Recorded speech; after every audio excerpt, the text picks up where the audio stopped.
Dans ce monde, certains naissent avec des ailes. D'autres naissent avec des chaînes aux pieds et doivent quand même apprendre à voler.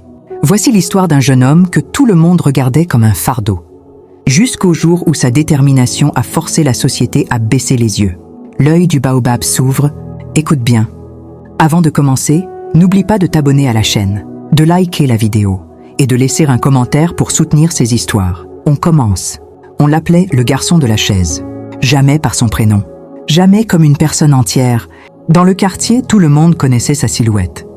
Un jeune homme assis sur une vieille chaise roulante bricolée, un cadre en métal usé, des roues récupérées d'un vélo, et une planche en bois à moitié fissurée.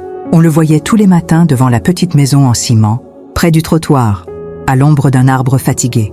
Il avait 19 ans, un corps en partie prisonnier, mais un regard qui contenait plus de feu que celui de la plupart des gens valides qui passèrent devant lui sans le voir. Ses jambes ne répondaient plus depuis ses 8 ans.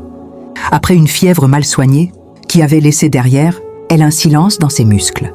Depuis ce jour-là, le monde avait commencé à le traiter comme si la moitié de lui n'existait plus. Les enfants du quartier l'avaient d'abord regardé avec curiosité, puis avec moquerie, enfin avec indifférence. Les adultes, eux, avaient une phrase toute faite.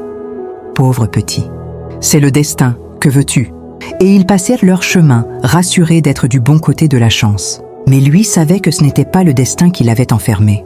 C'était le regard des autres. Chez lui, la maison était petite. 2 pièces, un toit en tôle qui laissait passer la pluie à certains endroits, un sol en ciment craquelé. Sa mère se levait avant l'aube pour vendre des beignets au marché. Son petit frère courait partout, plein d'énergie, sans se rendre compte qu'à chaque pas, son grand frère le regardait avec une sorte de mélange étrange. De la joie pour lui, et un pincement pour lui-même. Il n'en voulait à personne, ni à Dieu, ni à la